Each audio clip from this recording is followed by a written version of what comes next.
اللهم صل على سيدنا ومولانا محمد عافية الأبدان وشفائها وطب القلوب ودوائها ونور الأبصار وضيائها وآله وصحبه الكرام وابنه الكريم الغوث الأعظم الأفخم الهمام وحزبه يبارك وسلم. ہمیں تو جان سے پیاری ہے بارہویں تاریخ، ہمیں تو جان سے پیاری ہے بارہویں تاریخ، عدو کے دل کو کٹاری ہے بارہویں تاریخ، عدو کے دل کو کٹاری ہے بارہویں تاریخ۔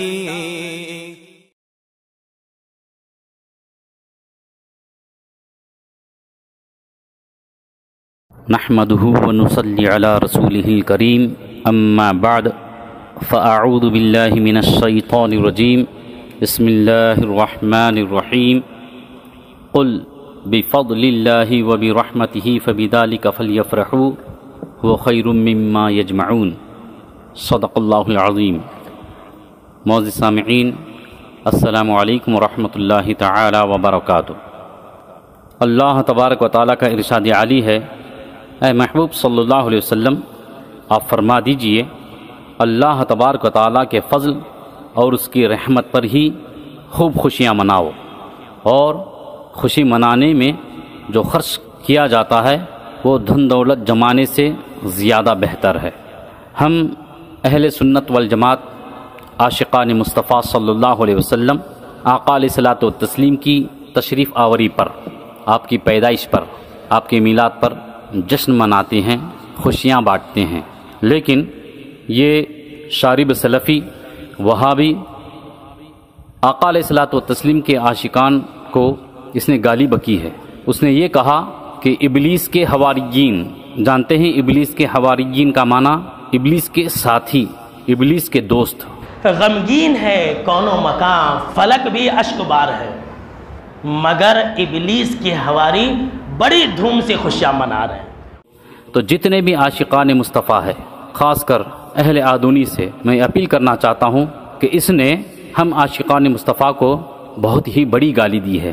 یہ مکروہ الشکل، قبیح الصوت، قصیر القد، فتینۃ الکلام، اس نے اپنی بکواس میں عاشقان مصطفیٰ صلی اللہ علیہ وسلم کو گالی بکی ہے، اور وہ یہ کہتا ہے کہ آقا علیہ الصلوۃ والتسلیم کی پیدائش پر میلاد منانا یہ بدعت ہے، اور خوشی منانا یہ ابلیس اور ابلیس کے ساتھیوں کا کام ہے۔ اللہ تبارک و تعالیٰ کا احسان ہے کہ اس نے ہمیں عید میلاد منانے والوں میں پیدا فرمایا، اور یہ عید میلاد منانا ہم یہ اپنی طرف سے نہیں کرتے ہیں، بلکہ اللہ تبارک و تعالیٰ کا یہ حکم ہے کہ میرے فضل اور میری رحمت پر تم خوشی مناؤ۔ اس آیت پاک میں دو باتیں ہیں، ایک فضل، دوسری رحمت۔ فضل سے کیا مراد ہے؟ آئیے کسی کا قول نہیں لیں گے، بلکہ قرآن اور تفسیر کیا کہتی ہے پہلے اس کو سنیں گے۔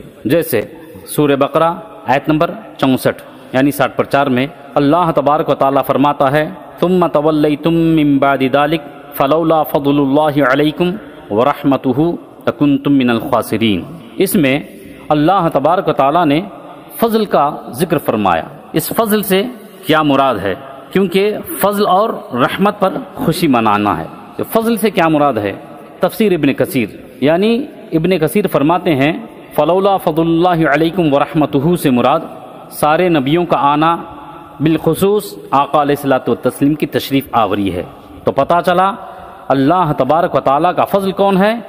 یہ انبیاء اکرام کی ذات ہے، اور انبیاء اکرام کا تشریف لانا ہے۔ تشریف لانے کا مطلب انبیاء اکرام کا پیدا ہونا ہے۔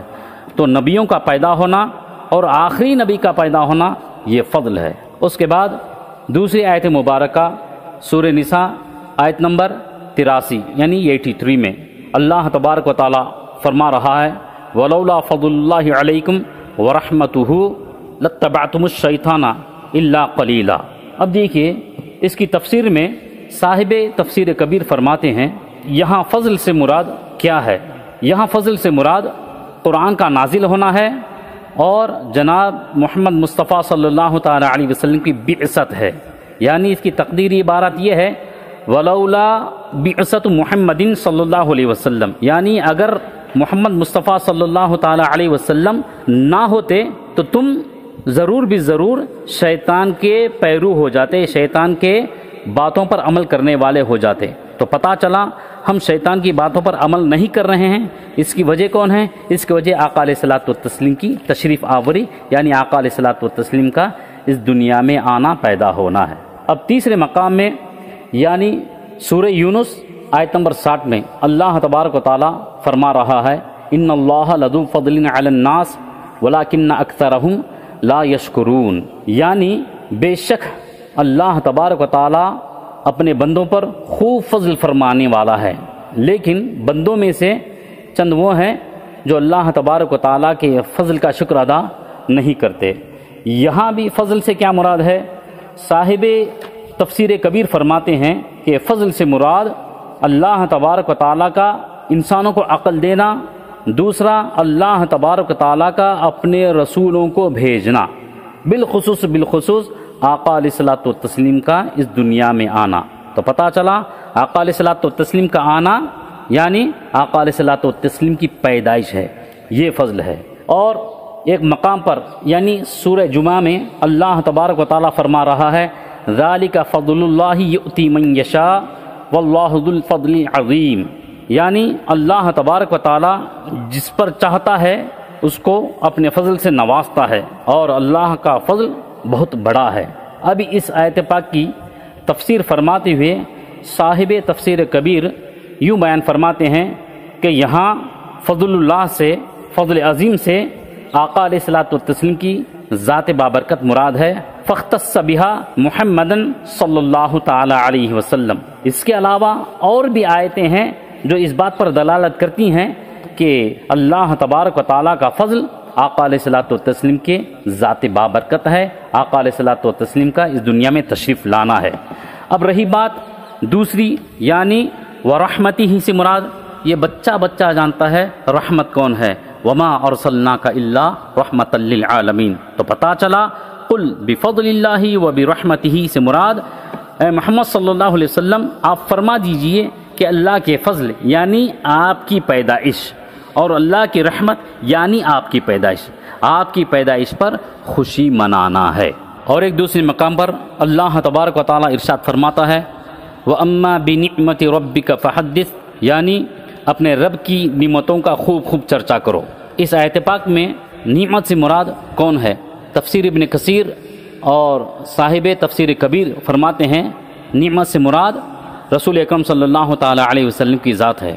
ویسے تو نعمت سب کچھ ہے، لیکن اصل نعمت آقا علیہ الصلوۃ والتسلیم کی ذات بابرکت ہے، کیونکہ کنز الامال جلد نمبر 11 صفحہ نمبر 194 اور حدیث نمبر 32022 میں ہے کہ رسول اکرم صلی اللہ تعالی علیہ وسلم ساری دنیا کے لیے نعمت ہے، کیونکہ اگر رسول نہ ہوتے تو دنیا نہ ہوتی، اگر رسول نہ ہوتے نہ آدم ہوتے، اگر رسول نہ ہوتے تو نہ عیسیٰ ہوتے، یہاں تک کہ اگر رسول نہ ہوتے تو نہ ہی دنیا ہوتی، نہ ہی جنت ہوتی، نہ ہی جہنم ہوتی۔ تو پتہ چلا رسول اکرم صلی اللہ تعالی علیہ وسلم کی ذات ساری کائنات کے لیے نعمت ہے۔ اس حدیث پاک کو روایت کرنے والے حضرت ابن عباس رضی اللہ تعالیٰ عنہ ہے۔ آپ فرماتے ہیں لولا کا ما خلقت الجنہ، لولا کا ما خلقت آدم، لولا کا ما خلقت عیسیٰ، لولا کا ما خلقت النار الی آخرہ۔ اس حدیث پاک کو دوسرے انداز میں نقل کرنے والی کتاب المستدرک ہے۔ معزز سامعین، اس آیت پاک سے بھی پتہ چلا آقا علیہ الصلوۃ والتسلیم کی ذات نعمت ہے، اور نعمت کا خوب چرچا کرنے کا حکم اللہ تبارک و تعالیٰ نے فحدث کے ذریعے فرمایا ہے۔ اور ایک آیت پاک میں، یہ سب قرآن مجید ہے، اور ایک آیت پاک میں اللہ تبارک و تعالیٰ نے ارشاد فرمایا لقد من اللہ علی المؤمنین اذ بعث فیہم رسولا، یعنی بے شک میں نے سارے مسلمانوں پر احسان کیا کہ انہی میں سے ان میں ایک رسول کو بھیجا۔ تو پتہ چلا آقا علیہ الصلوۃ والتسلیم کی تشریف آوری ہمارے لیے احسان ہے، اور احسان کا شکر کرنا ہر احسان ماننے والے کے لیے ہے، اور جو احسان فراموش ہوتا ہے وہی خوشی نہیں مناتا ہے۔ اب آئیے میلاد کہتے کسی ہیں، کیونکہ ان کے نزدیک میلاد ایک نئی چیز ہے۔ میلاد میں اصل چیز کیا ہے؟ میلاد میں اصل چیز یہ ہے، میلاد کی حقیقت یہ ہے کہ آقا علیہ الصلوۃ والتسلیم کی ولادت پاک کا واقعہ بیان کرنا، آقا علیہ الصلوۃ والتسلیم کے اوصاف کو بیان کرنا، آقا علیہ الصلوۃ والتسلیم نور ہے، نور محمدی کی کرامات بیان کرنا، ان کا نسب نامہ بیان کرنا، اور ان کی شیر خوارگی اور حضرت حلیمہ رضی اللہ تعالی عنہا کی یہاں ان کی پرورش حاصل کرنا اور ان کے فضائل و کمالات کو بیان کرنا، یہ میلاد ہے، یہی میلاد ہے۔ اس میلاد میں چاہے اگر کوئی نعت پڑھ رہا ہے تب بھی وہ میلاد منا رہا ہے، ایک دوسرے سے خوشی کا اظہار کر رہا ہے تب بھی وہ میلاد منا رہا ہے، لیکن پتہ نہیں اس خبیث کو میلاد منانا اتنا برا کیسے لگ گیا۔ اب یہ بار بار کہہ رہا ہے کہ رسول اکرم صلی اللہ تعالی علیہ وسلم کے زمانے میں میلاد نہیں تھا۔ دنیا کے جتنے بھی مشہور و معروف حدیث کی کتابیں کسی بھی حدیث کی کتاب کے اندر نہیں ہے۔ بالکل ایسا نہیں ہے، آقا علیہ الصلوۃ والتسلیم کے زمانے میں بھی میلاد تھا۔ حوالہ سن لیجئے، مشکاہ شریف جلد دوم، باب فضائل سید المرسلین، فصل ثانی، صفحہ نمبر 513۔ حضرت عباس رضی اللہ تعالیٰ عنہ سے روایت ہے کہ آپ صلی اللہ تعالیٰ علیہ وسلم صحابہ اکرام کے بھرے مجمع میں حاضر ہوئے اور ممبر شریف پر تشریف لے گئے۔ اس کے بعد آقا علیہ الصلوۃ والتسلیم نے ایک سوال فرمایا، من انا، میں کون ہوں؟ صحابہ اکرام نے عرض کیا، یا رسول اللہ صلی اللہ تعالیٰ علیہ وسلم، آپ اللہ کے رسول ہیں۔ آقا علیہ الصلوۃ والتسلیم نے فرمایا، میں اللہ کا رسول ہوں، لیکن اس کے ساتھ ساتھ میں محمد ابن عبداللہ ابن عبد المطلب ہوں۔ اللہ تبارک و تعالیٰ نے جب مخلوق کو پیدا فرمایا تو مجھے بہترین مخلوق میں کر دیا، یعنی آقا علیہ الصلوۃ والتسلیم کی پیدائش خود آقا علیہ الصلوۃ والتسلیم کے زبان سے بیان فرما رہے ہیں۔ پھر اس کے بعد آقا فرماتے ہیں، پھر اس مخلوق کے دو حصے فرمائے، ایک عرب اور ایک عجم، پھر مجھے عرب میں پیدا فرمایا، یعنی جو عرب افضل ہے اس میں اللہ تبارک و تعالیٰ نے آپ کی پیدائش کو رکھی۔ پھر اس کے بعد عرب کے چند قبیلے فرمائے، ان چند قبیلوں میں سے جو بہترین قبیلہ یعنی قبیلہ قریش میں اللہ تبارک و تعالیٰ نے میری پیدائش رکھی۔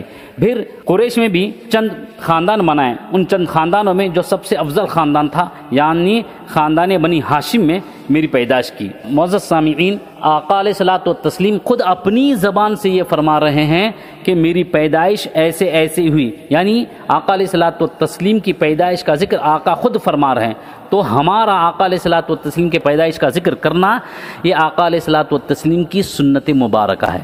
یہ اس کائنات کے اندر جتنے بھی صحابی ہیں کبھی انہوں نے میلاد نہیں منایا۔ اور ایک حدیث پاک سن لیجئے، مشکاہ شریف باب فضائل سید المرسلین، فصل اول میں حضرت عطا بن یسار رضی اللہ تعالیٰ عنہ سے مروی آپ یہ حدیث نقل کرتے ہیں کہ آقا علیہ الصلوۃ والتسلیم کے صحابہ کرام کا عمل کیا تھا۔ آقا علیہ الصلوۃ والتسلیم کے صحابہ کرام کا عمل یہ تھا کہ ایک بڑی جماعت دوسرے صحابہ کے پاس جاتی اور یہ خواہش ظاہر کرتی کہ آپ کے پاس ہمارے رسول صلی اللہ تعالیٰ علیہ وسلم کے فضائل کیا ہے جو ہم ابھی تک نہیں سنے ہیں، وہ بیان کیجئے۔ پھر وہ ان سے پوچھتے ہیں کہ آپ کے پاس وہ کون سی کمالات جو آپ نے آقا علیہ الصلوۃ والتسلیم میں دیکھی ہے اور سنی ہے وہ ہمیں بتائیے۔ یعنی صحابہ اکرام کا آقا علیہ الصلوۃ والتسلیم کی پیدائش اور ان کی نعت گوئی کو سننے زیادہ پسند فرمایا کرتے تھے۔ پھر اس کے ساتھ ساتھ اپنے تو اپنے بلکہ صحابہ اکرام غیروں کے پاس بھی جاتے، یعنی یہود و نصارہ کے پاس بھی جاتے۔ یہود و نصارہ کی کتابوں میں آقا علیہ الصلوۃ والتسلیم کی تشریف آوری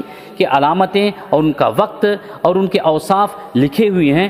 تو چنانچہ جب صحابہ اکرام کے اس سوال کرنے پر یہود و نصارہ بھی اپنی کتاب میں کھول کر آقا علیہ الصلوۃ والتسلیم کی پیدائش کے حالات اور آقا علیہ الصلوۃ والتسلیم کا جو نور محمدی ہے اس کے بارے میں بتاتے اور یہ پسند کرتے کہ ہمارے درمیان آقا علیہ الصلوۃ والتسلیم تشریف لانے والے تھے، اب لا چکے ہیں، بلکہ آقا علیہ الصلوۃ والتسلیم کی خوش طبیعت، خوش خلقی اور آقا علیہ الصلوۃ والتسلیم کی گفتار و رفتار، یہاں تک کہ آقا علیہ الصلوۃ والتسلیم کا قد کیسے ہوا، ان کی چال کیسی ہوگی، وہ کس طریقے سے بات چیت کرتے ہیں اور وہ کہاں کس علاقے کی طرف ہجرت کریں گے اور ان کا ملک کون سا ہوگا، پھر ان کی امت کیسی ہوگی، ان کی امت کی افضلیت، سب آقا علیہ الصلوۃ والتسلیم کے صحابہ کرام ایک دوسرے کو بیان کرتے، سنتے اور سناتے۔ یہ سب کیا ہے؟ صحابہ اکرام کا آقا علیہ الصلوۃ والتسلیم کی پیدائش کا تذکرہ ہے۔ آقا علیہ الصلوۃ والتسلیم کی پیدائش کے تذکرے کو ہی میلاد شریف کہا جاتا ہے۔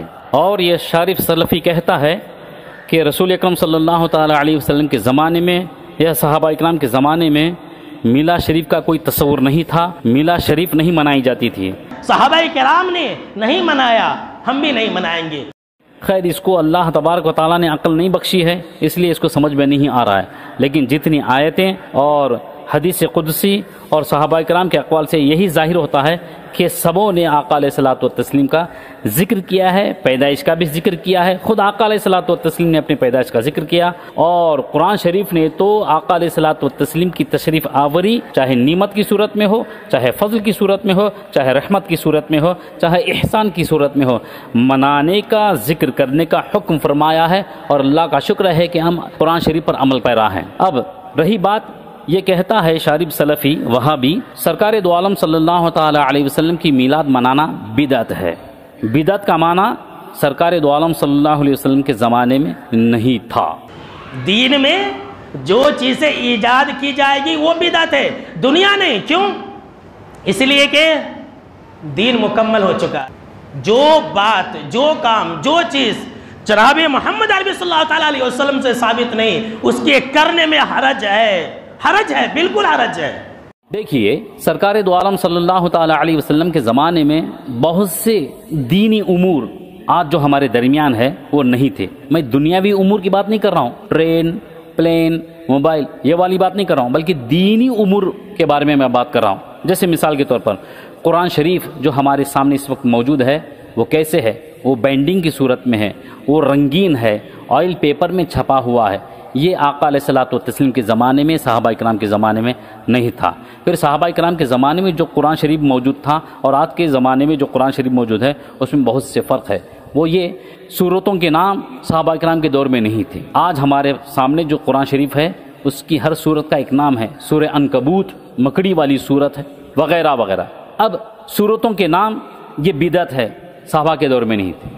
سورتوں کی جو سیٹنگ ہے، سورہ بقرہ پہلے ہے، اس کے بعد دوسری، اس کے بعد تیسری، ویسے والناس تک جو سیٹنگ ہے، یہ سیٹنگ بھی صحابہ کے دور میں نہیں تھی۔ لیکن یہ ایسا دینی کام ہے، یعنی قرآن سے تعلق رکھنے والا کام ہے، اس میں سیٹنگ پہلے نہیں تھی، اب سیٹنگ ہے، یہ بھی بدعت ہے۔ اور سورتوں میں آیتوں کے نمبر یہ بھی فکس نہیں تھے، یہ بعد میں ہے، یعنی یہ بھی ایک بدعت ہے۔ پھر سورتوں کے ساتھ ساتھ اتنے آیتوں کے بعد رکوع پورا ہو رہا ہے، یہ بھی صحابہ کرام کے دور میں نہیں تھا، یہ بعد میں ہے، یہ بھی بدعت ہے۔ اب کتنی بدعتیں لائیں گے؟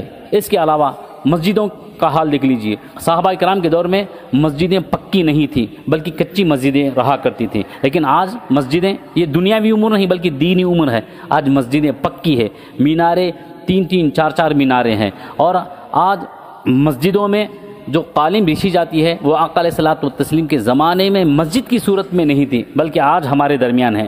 یہ بھی نئی چیز ہے، یہ بھی بدعت ہے۔ جب اتنی بدعتیں خود عمل کر رہے ہیں، ان کو یہ نظر نہیں آتا، بس اتنا نظر آتا ہے عاشقان مصطفیٰ جب میلاد مصطفیٰ صلی اللہ علیہ وسلم مناتے ہیں، اس میں کھلانا، پلانا، خوشبو لگانا، نئے کپڑے پہننا، ایک دوسرے سے معانقہ کرنا، زیارت موئی مبارک کرنا، یہ سب بدعتیں ہیں، صحابہ کے دور میں نہیں تھی۔ تو یہ سب اضافی چیزیں ہیں، لیکن یہ ایسی اضافی چیزیں نہیں ہیں، ان میں سے کوئی چیز حرام نہیں ہے۔ رہی وہ باتیں جیسے ڈی جے ہے، ناچنا، گانا بجانا، یہ سب حرام ہے، یہ پہلے بھی حرام ہے اور عید میلاد میں تو زیادہ حرام ہے، اس سے بچنا ضروری ہے۔ لیکن رہی بات خوشبو لگانے کی، نئے کپڑے پہننے کی، محفلیں سجانے کی اور جلسے کرانے کی، یہ سب صحابہ کرام کے دور میں تھی اور آج بھی یہ جائز ہے، ناجائز نہیں ہے۔ ہر وہ چیز جو اسلام میں جائز ہے اس کو عید میلاد میں شامل کر سکتے ہیں، بلا کسی کراہت کر سکتے ہیں۔ ہاں جو حرام چیز ہے وہ حرام قطعی رہے گی ہی رہے گی۔ تو معزز سامعین، ان تمام حوالوں سے پتہ چلا کہ آقا علیہ الصلوۃ والتسلیم وجہ تخلیق کائنات ہے، آقا علیہ الصلوۃ والتسلیم کی ذات رحمت للعالمین ہے، آقا علیہ الصلوۃ والتسلیم کی ذات سب سے بڑی نعمت ہے، آقا علیہ الصلوۃ والتسلیم کی ذات فضل عظیم ہے۔ اسی لیے اعلیٰ حضرت امام اہل سنت فرماتے ہیں، وہ جو نہ تھے تو کچھ نہ تھا، وہ جو نہ ہو تو کچھ نہ ہو، کیوں؟ جان ہے وہ جہاں کی، جان ہے تو جہان ہے۔ کوئی مائے کلال یہ ثابت نہیں کر سکتا ہے کہ صحابہ کرام نے کبھی میلاد منایا ہو۔ یہ میری آواز، یہ میرا پیغام اس مردود شارب سلفی تک پہنچا دیا جائے اور شہر ادونی کے غیرت مند مسلمانوں، اس بات کو بھولنا نہیں کہ اس نے ہمیں ابلیس کے حواریین کہا ہے، کیونکہ ابلیس کے حواریین کا مطلب یہ ہے کہ ابلیس کے ہاں میں ہاں ملانے والے، ابلیس کے دوست۔ اس نے ہمیں بہت بڑی گالی دی ہے، اس پر ایکشن ہونا چاہیے۔ سن کر بھی اگر ہم خاموش رہیں تو آقا علیہ الصلوۃ والتسلیم کو پھر میدان محشر میں کیا منہ دکھائیں گے؟ اور اس شریف سلفی سے وہ شعر تک ادا نہیں ہو رہا ہے، اور بولے گا بھی کیسا؟ جس کے دل میں عشق رسول ہے وہی شعر کو بول سکتا ہے۔ نثار تیری چہل پہل پر ہزاروں عید ربیع الاول، سوائے ابلیس کے جہاں میں سبھی تو خوشیاں منا رہے ہیں۔ حشر تک ڈالیں گے ہم پیدائش مولا کی دھوم، مثل فارس نجد کے قلعے گراتے جائیں گے۔ خاک ہو جائیں عدو جل کر مگر ہم تو رضا، جب تک دم میں دم ہے ذکر ان کا سناتے جائیں گے۔ سب عاشقان مصطفیٰ کو عید میلاد النبی صلی اللہ علیہ وسلم خوب خوب مبارک ہو۔ السلام علیکم ورحمۃ اللہ تعالی وبرکاتہ۔ ولادت شیطان کے دن منا اے خوشی، عدو ولادت شیطان کے دن منا اے خوشی، کہ عید عید ہماری ہے بارہویں تاریخ، کہ عید عید ہماری ہے بارہویں